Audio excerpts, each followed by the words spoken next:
Hello everybody and welcome to another quick adventure mode tutorial. In this video I'm going to be talking about learning to swim. There comes a time in almost every single adventurer's existence where they need to cross a river, and you might not always be able to cross this river in fast travel. While I could move up to the fast travel option and cross this river automatically, because this one happens to be nearby some mountains, my only option is to swim across, or climb a tree to climb across. This adventurer doesn't have any swimming skill, so that puts me into a predicament. Do I walk all the way around the river, or do I just simply try to cross it? If I try to move into the river using the mouse, it won't let me. If I try to move into the river using the numpad, it won't let me. Same with the arrow keys. If I hit Z on the keyboard or go down to the button down here and open up the status screen, you can see in the skills that under other skills, we actually have no swimming skill whatsoever. We do have various other skills that make us not worthless, but we don't have any swimming skill.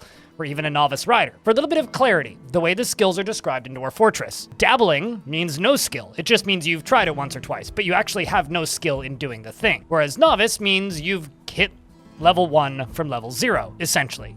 So in this video, I'm going to be trying my best to get from level 0 to level 1 swimming. Something to keep in mind, if an area is known to be freezing at night, or freezing during certain times of day, or freezing in general, do not practice swimming there, as you might just jump into the water right as it decides to freeze and turn yourself into Han Solo. So, because adventure mode doesn't let you walk into the water, unlike classic and older versions of the game, our only option here is to simply jump in. So I press J on the keyboard to grab us this jump overlay, or I could click onto the jump button.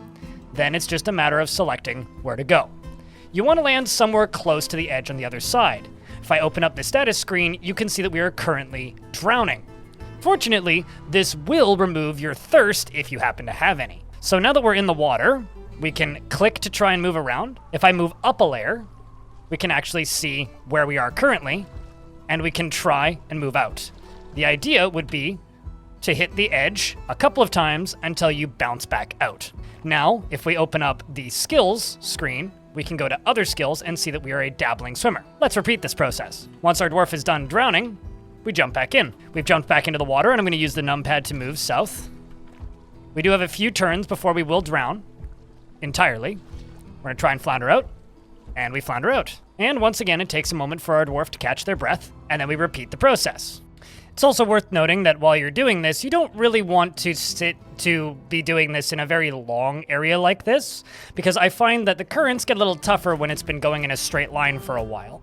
If you do it on a curve, you're kinda, in my experience, slightly less likely to drown. Don't ask me how many adventurers I've killed.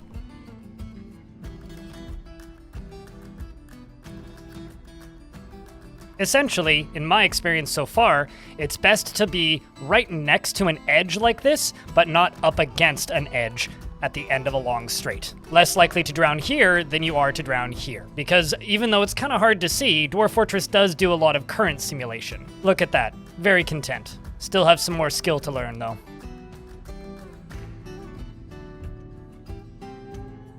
And all of a sudden, moving has gotten a lot easier,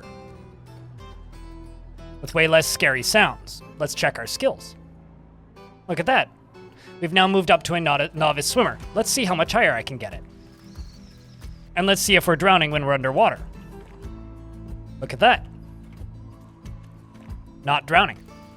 We can also move directly into the water now without worrying about jumping.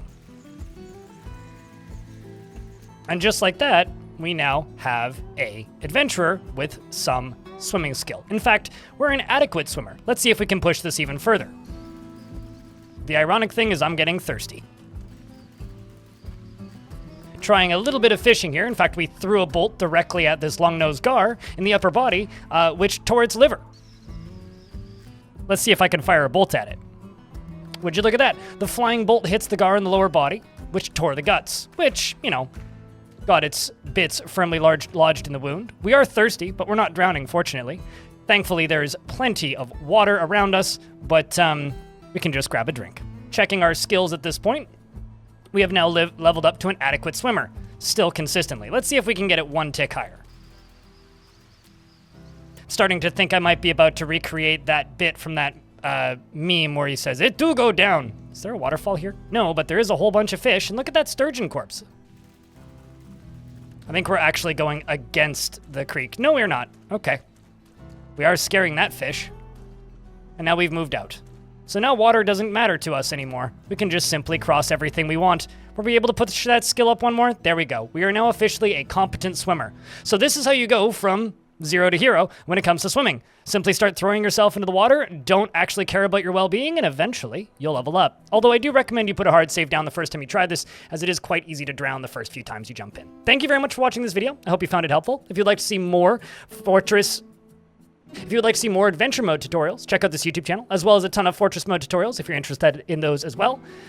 Check out this YouTube channel if you want everything Dwarf Fortress. Come over to my Twitch streams over at twitch.tv/BLINDIRL. Of course, I'm also streaming on YouTube. Maybe you can catch me live right now. Thank you very much for watching, and I hope to see you in the next one.